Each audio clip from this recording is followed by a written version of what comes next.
So we want to output our video so that it plays nice and still looks good on other systems. We can't control what how other systems and TVs and screens are set. We can do our best to control the way that it comes out of our system and that it plays nice with those things. So first of all, you might be asked for bars and tone.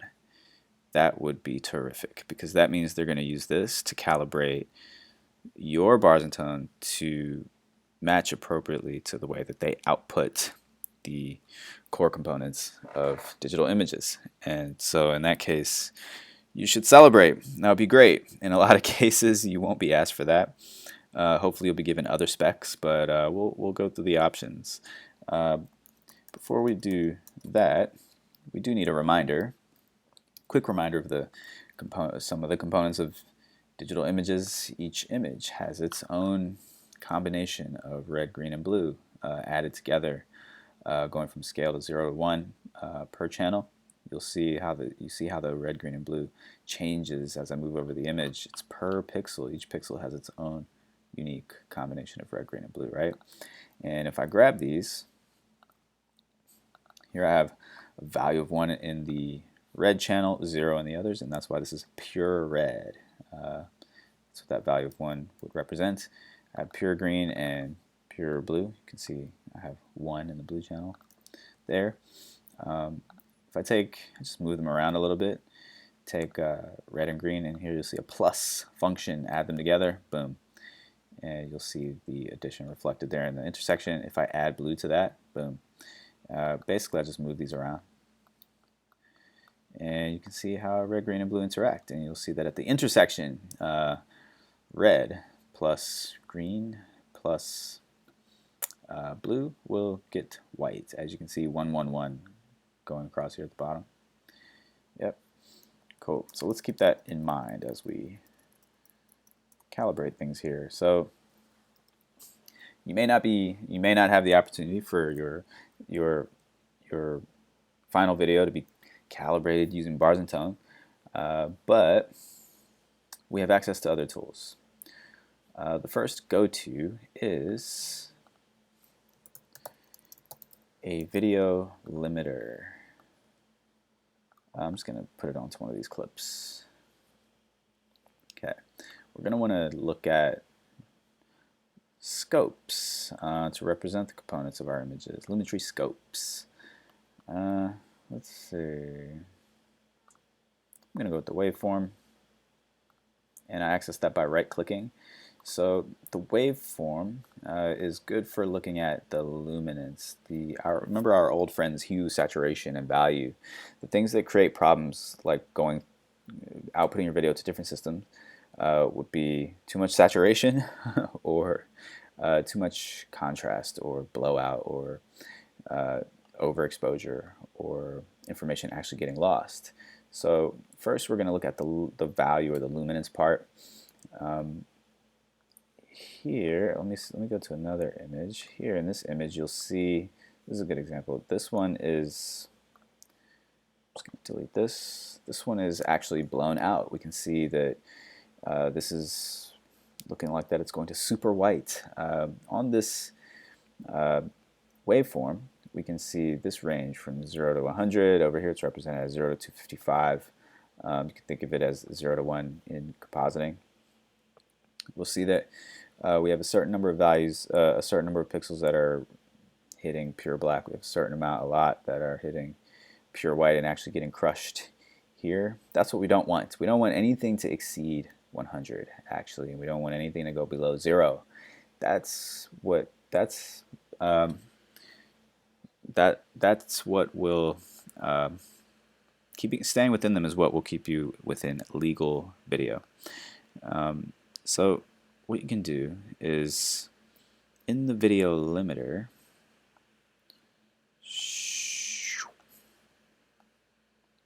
and it is what it sounds like. It's going to limit this within that 0 to 100 range. So let me see. And you'll want to. I'm not going to step through every single parameter here. These are easily accessible in the Premiere documentation. Hopefully, you'll be given specs so that you'll know how to set this stuff. But I'll just give you an example. Like if this is set to compress by 20% or whatever, you'll see that it remaps this, it reduces it. If I do it before, after, you'll see that how these higher values up here sort of get dimmed down to stay within whatever is the limit that you set. You can also it has this warning here, and it'll highlight the areas that are sensitive. You can change the color of that. There's a range of settings in here that you can explore, but that's one go-to. Just like it is a plugin, like any other plugin, it might do things to the rest of your image that you don't like aesthetically. In that case, you'll either have to tweak or go in a more manual direction. So I'll show you an example of that. If we continue to look at this representation of the luminance of the image and get a color correction tool like levels, depends what you're trying to do, but let's say we get the levels and check out the white output. As you can see, this is map 0 to 255. It's using that. And we turn this down using a color correction tool while we view this. That's also an option. So the thing is this. If you're doing this like this yourself, you'll want to grab an industry reference, something that's similar to your film. You'll find that a lot of them sort of average around 80 with peaks going up to 90. That's super safe. I mean, really, legal videos between 0 and 100, right? But this plays it super safe. It even feels dangerous to turn it down that much because look, well, this probably looks fine to you right now. But if I were to turn this off, whoa, it's a huge difference. So I'm going to demonstrate that on this other clip for a sec.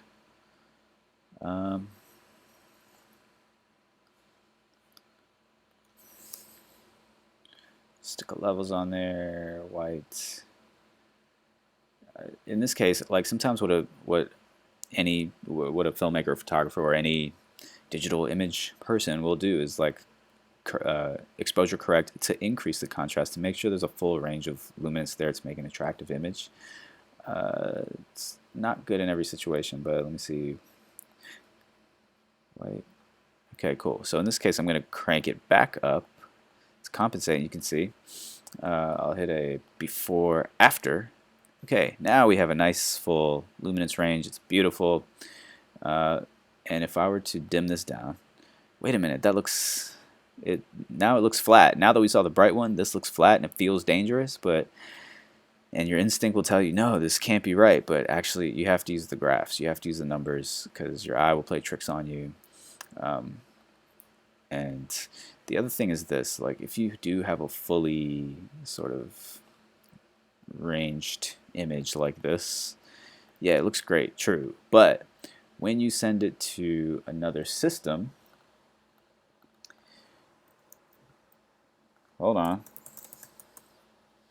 You send it to another system, that system might have its own filtering on it, like even if it's a TV or whatever, and it has film mode or something like that on it, and they do something crazy like bump up the contrast. If your levels are already at near a max, there's no leeway here. It's going to start to get crunched, and then parts of your image are going to start to get too harsh. And you know that when you manipulate luminance too much or light or values, it increases artifacts, it increases graininess, the visibility of it, it breaks down your image in that way. So it also opens up your image to that. And you'll see that happen if you flip through the different color modes or whatever it is on your TV or something. So whatever it is that's going to be applied on a device that's playing your video back, you want there to be some leeway for it to do its own stuff. So Yeah, that's how we think about the light part. Now we want to the luminance part. Now we want to think about the saturation part. That's the other thing that could go wrong.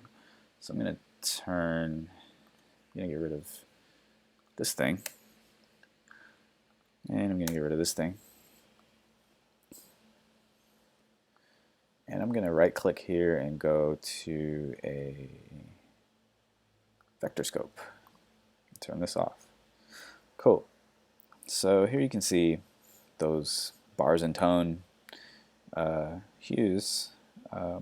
It shows the distribution of your color according to those and how saturated it is. So if I grab okay, this doesn't have, Premiere doesn't have saturation, so I'm gonna grab need to find something with saturation in it. HLS. Okay, cool. If I turn down saturation on this image, you'll see this shrinking more and more. If I increase it, then you'll see that expand. Yeah. So this would represent a 75% of amount of saturation. You don't want to go above that. You see how comfortably this is within that first ring. I'll go to another image and you'll see that this image is really maxed out and getting crushed, and you see how far out this is going. If I go to the bars and tone, you'll see that this locks those pixels into that exact block, into that exact range. So this would be 75. This would be 100. There might be a scenario where things are mapped based on 100, and where things are based on 75. I think 75 stay comfortably within range. I'm going to jump over here to this one so we can get a feel for different distributions. Yeah, just stay within this thing. And let's see. Cool. So those are the two things that you want to make sure are within a safe range.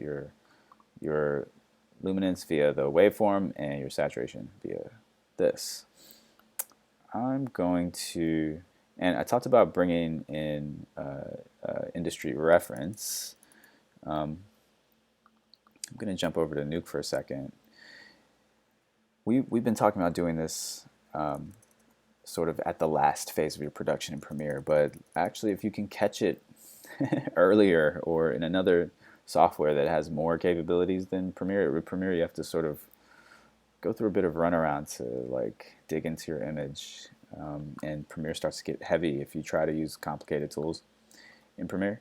But like as a reference, you can go into any image and break it down. So like if I go here and open up like a pixel analyzer and just choose any pixel, like let me see, I'll try to find a brighter one or something. If I choose one of these pixels, boom, and I can look at what the levels are like here. Like nothing is really, things are hovering around 80, 70, like that. If I go to this one, and like even if I look for the brightest pixel, like the white points, the highlights, it looks like white, doesn't it, when we just look at the image like that? Yeah, of course. But when I zoom in, actually, these, even by eye, are definitely not white. If I grab one of them and start reading the levels here, it's like 0.7, 0.6. Like it's pretty crazy. Even if I go like, okay, fine, it was on his skin. If I go here or something, we can start to get a read here. It's not extreme at all. Let's see if I can deselect. There we go. Cool. So besides that, let me pull up something else here. Let's look at what the scopes are like in Nuke.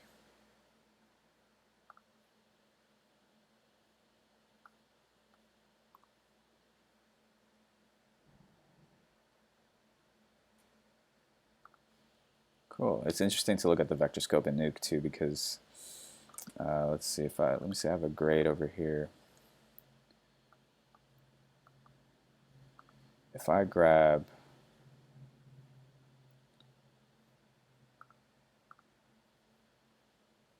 if I go here and grab like blue and I crank it up, you can see this moving towards that blue area. If I turn blue all the way down, well, we know that blue and yellow are complements, like opposites, so you'll see that it'll go towards yellow, right? If I turn blue down, it's a great representation of that. When you have these waveforms and stuff, it only shows you the RGB the RGB sort of values. Okay, so one last trick here is the concept of white balance and taking advantage of that idea. Hold up. Let me get rid of this. I'm going to put a parade on here, RGB parade. So what that does, it's going to separate this out into RGB like per channel. So I'm going to go over here. Make sure there's nothing crazy going on. Get rid of the waveform so I can see. Okay, white balance. So a white balanced image is an image where the white point or the highlight is actually white. So remember, we went over here and zoomed in. We said, wait a minute, that's not even. It looks white, but it's not actually white. The white point is not a white balanced image. In a white balanced image, that would be white, and that would represent that would make it look like a real image, like that it's in the world. So I'm gonna one thing you can do is make sure your image is white balanced before you actually grade it. It may or may not be appropriate for your workflow, but it's an interesting tool and reference point. So, well, videographers definitely do that. They try to capture that in camera and then do their color stuff. So let's see. Let me see if I can find access RGB here. Okay, so this film, or I mean this show, has obviously sort of a greenish kind of teal cast to it, for whatever mood they're going for. Some danger is looming or whatever it might be. So, and if we look at here, like you can see that there's more green than anything else. So if I go back over here and I look back at this, we know that at the intersection, when this would represent the white point. Like at that intersection, red, green, and blue would have to have the same value, 1, 1, 1, in order to create a white point. So let's see. These are the peaks, the highlight. These would represent the highlight, right? So if I take blue and match it up to make it to be the same values where green is, and then I take the red and I do the same thing to make them equal, more or less. Now I'll have pretty much a white balanced image. So now I'm going to do it before, and you see this greenish stuff come back. And I'll do it after. And now the whites are actually white. In this case, they were not. In this case, they are. And you can tell that this is back into reality because now the sort of warmth or the redness is coming back into his flesh tones as it should, whereas here it's more like sort of zombie-like. But yeah, now we have more or less a situation where white is true white. And when the image is white balanced, at that point you can then more easily, let me see, Lumetri color, yeah, cool. Now from this point you can more easily, see if I can find anything interesting here, manipulate your image like to set the mood that you want. So maybe now we're gonna go like something like this and sort of say, okay, I'm gonna bring some blues back sort of in the richer, lower mid-tones, and we're going to have this kind of a, because this is sci-fi or something, you know, I don't know.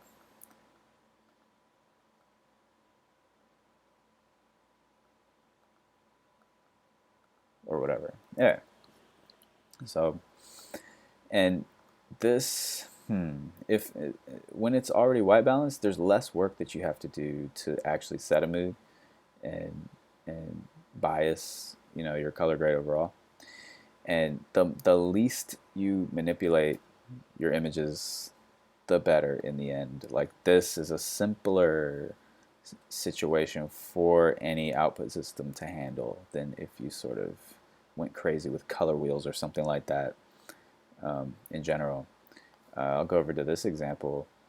This is a warmer image actually. If I got a RGB over here and I sort of brought the blue back up to the level to where the red is, then more or less now I have a white balanced image. So I'm going to do it before. Wow, it looks very sort of yellow and warmer than we thought, right? If I have it white balanced, now we can see that the white clouds are actually white and things of that nature. Now, from this point, it's easier to push colors around. Even if I was sort of trying to adjust the luminance and the saturation that we were looking at before, if your image is white balanced, it's easier to do that stuff.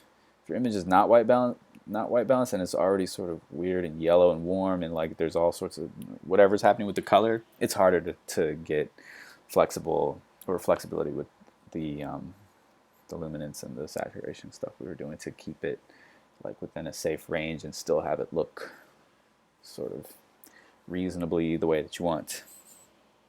Okay, so let's see. And I'm going to jump back to Nuke because there's something I want to highlight about that aspect of things. If you can do this stuff earlier in your workflow somehow, I'm just going to change this so I can see these levels.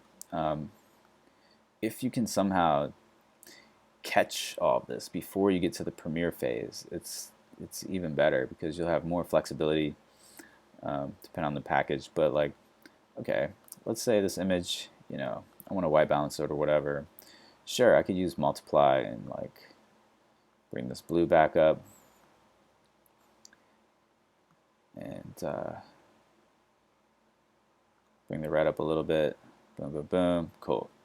But you know, if I look at the histogram, you know, I can see them trying to align up there. You can see this thing getting slid down, and you can see that what's happening is like we're still thinking about that white point, right? But we can really get in there and make that white point touch and align at RGB. But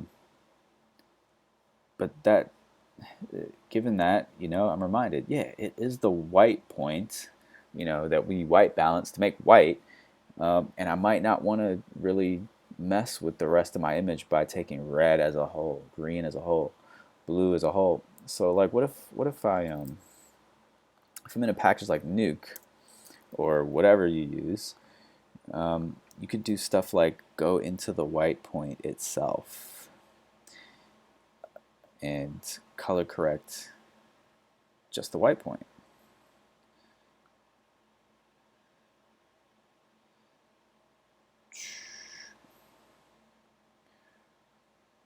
Or color correct for the white point.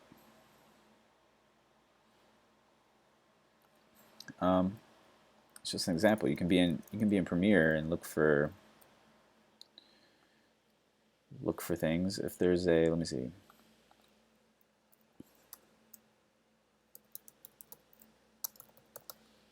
This Lumetri color thing that everyone loves. And you open up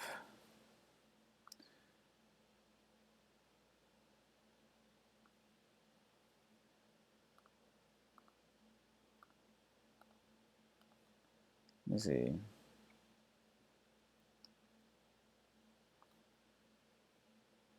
Gonna get rid of this thing. the basic correction. I don't know. You have probably a certain amount of flexibility, but then it says stuff like, this is the problem with this. It says highlights, but you don't necessarily know if it is the white point, the whites, or, well, here it says whites. Here it says highlights.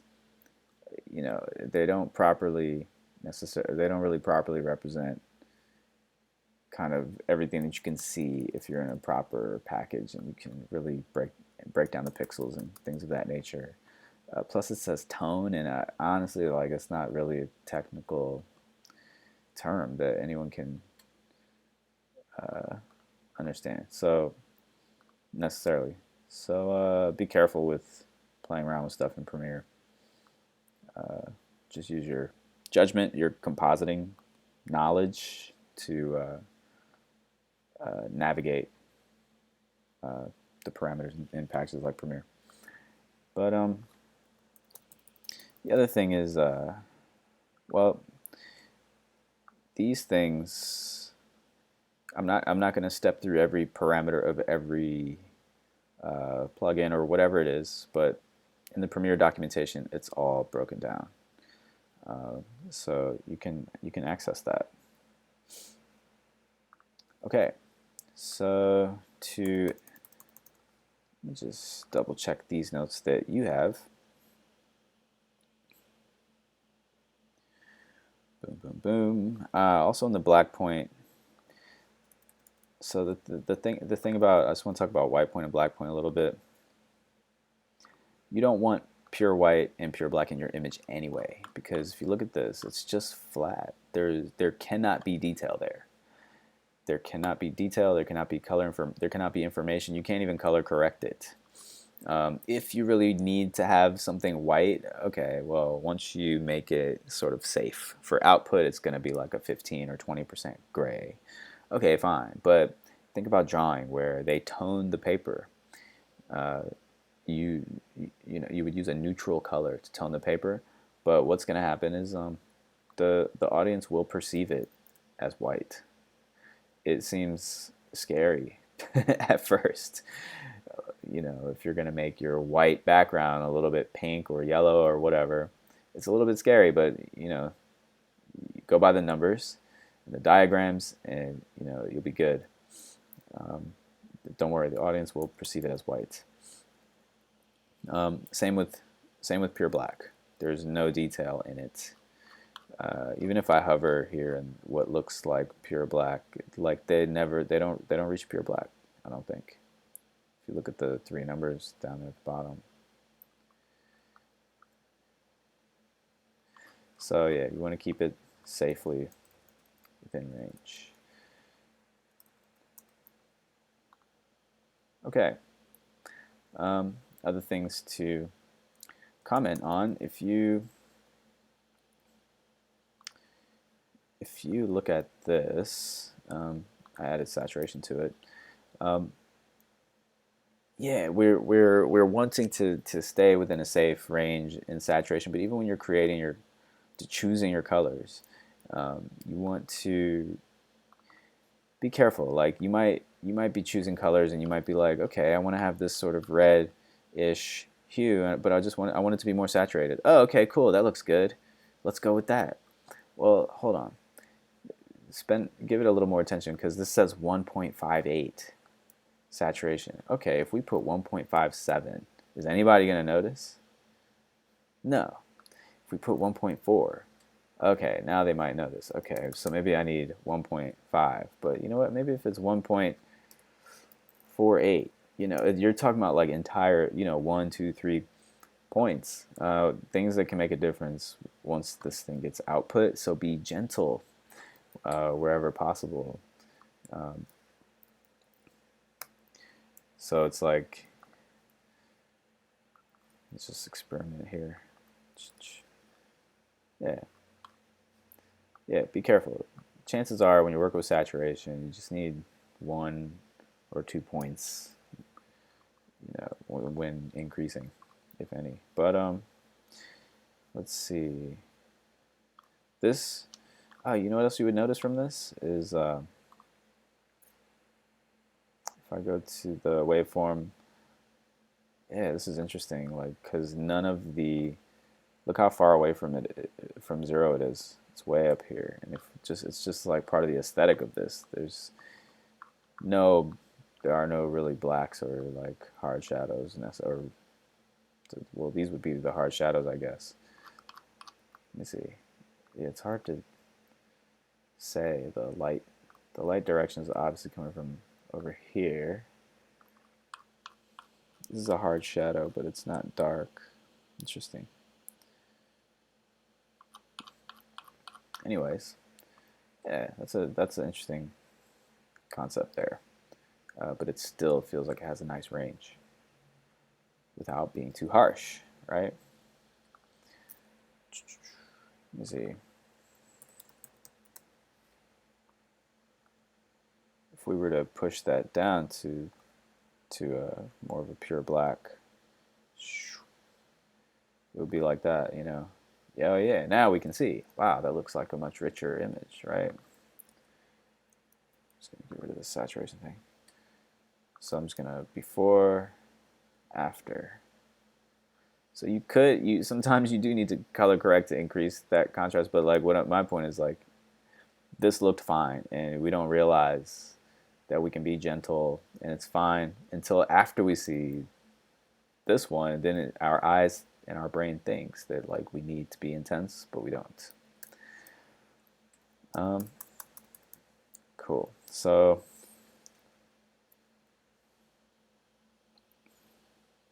output.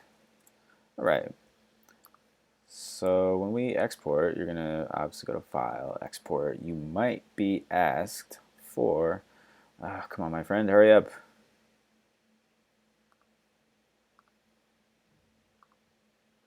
Okay, let me try this. Okay, you might be asked for a DCP.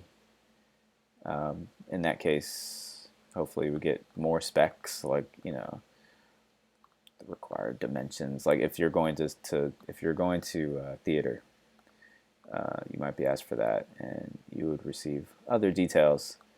Um, so I just wanted to let you know about this, um, which comes with Premiere.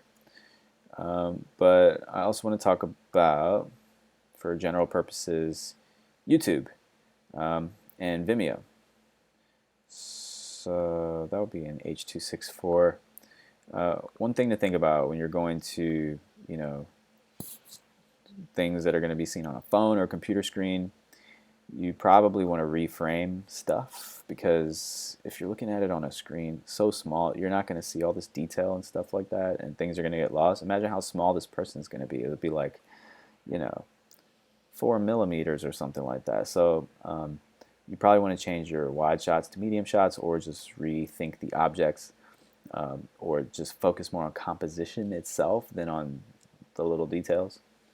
Uh, like, if just because it's, if it's made for theater, for a screen, for a theater screen, then like there's no reason it should all make sense on when it gets to a cell phone screen.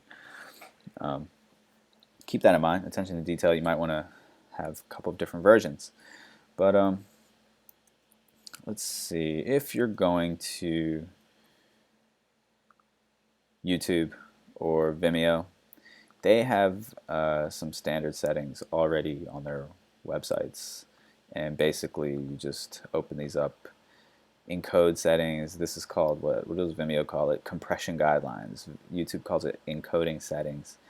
It tells you exactly what to do. Put it on H.264 mode in Premiere, and you follow along. That's really all you have to do. But it's not all that you should do. For bitrate, it has like the different dimensions that you might be outputting at, and the bitrate that you should set Premiere to. And that's including audio. But when you do that, I'm going to hit export media. Cool. So H.264, and then let's say I go down here to YouTube, Full HD or whatever.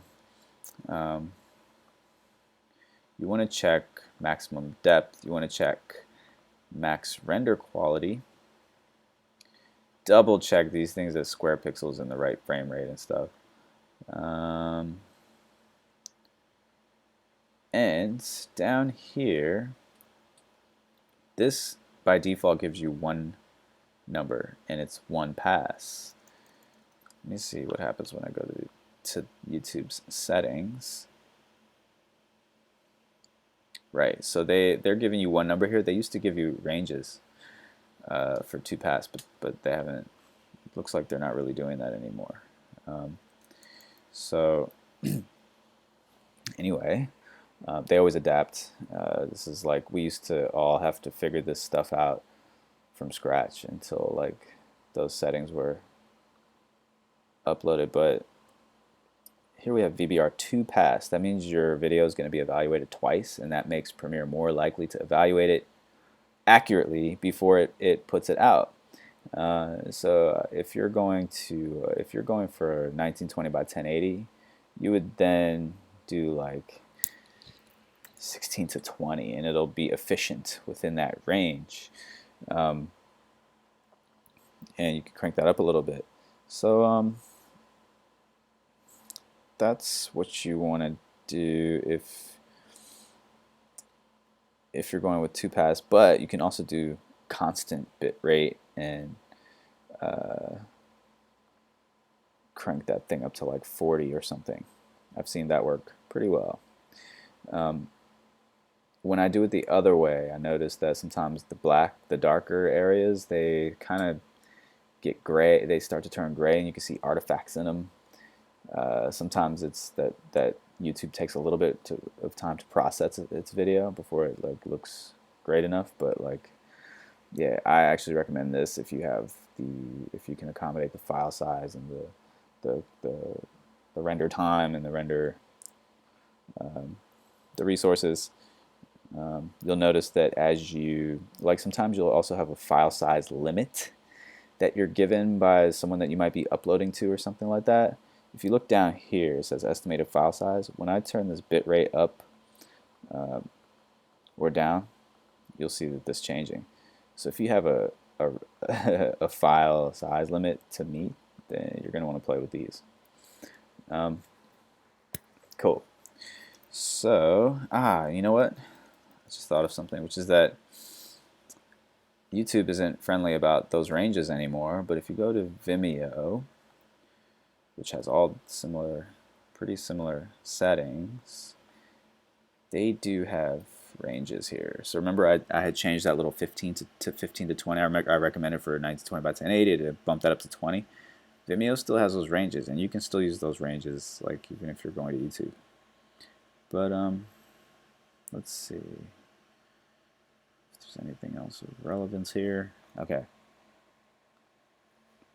Cool.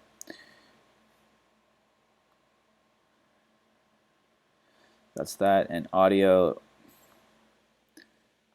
their settings are great. You always want 48, 320, make it the highest. Cool. In general, Vimeo looks cleaner. The Vimeo settings tend to work pretty well for general purposes. Like, yeah, I don't know, maybe you're projecting this in a gallery or something like that, or wherever it might be going. The Vimeo settings generally look good, you know. But hopefully you'll get specs from whoever it is you're submitting to. Let me see. Boom, boom, boom, boom, boom.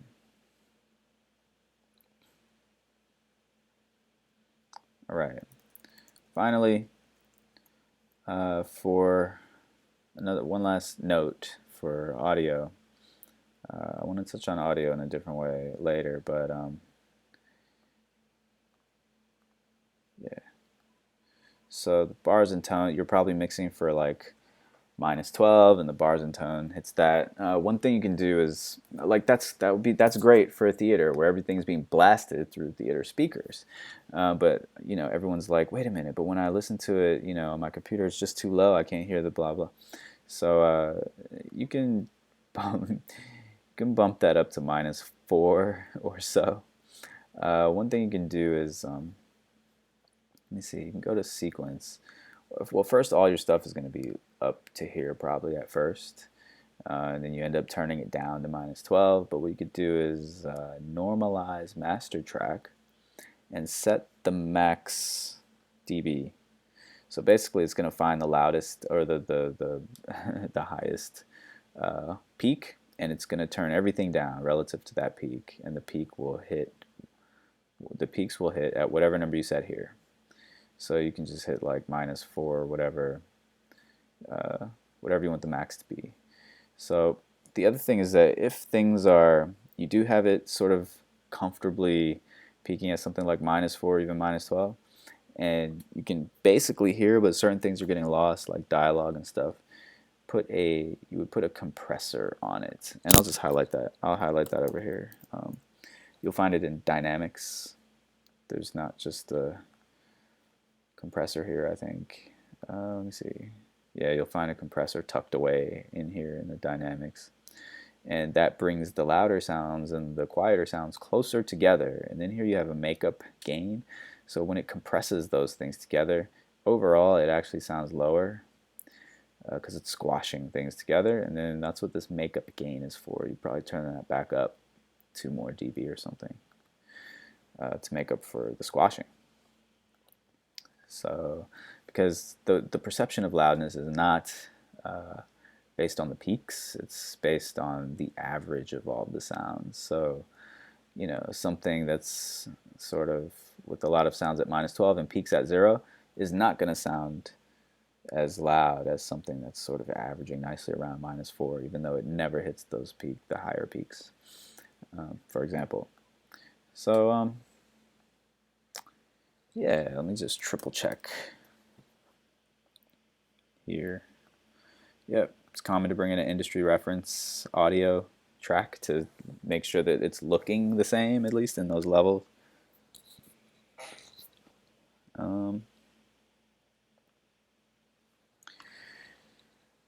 Cool, cool.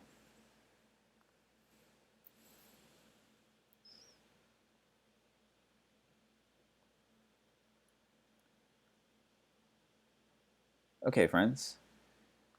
Yep, that's all I would like to show you today. Have a good one.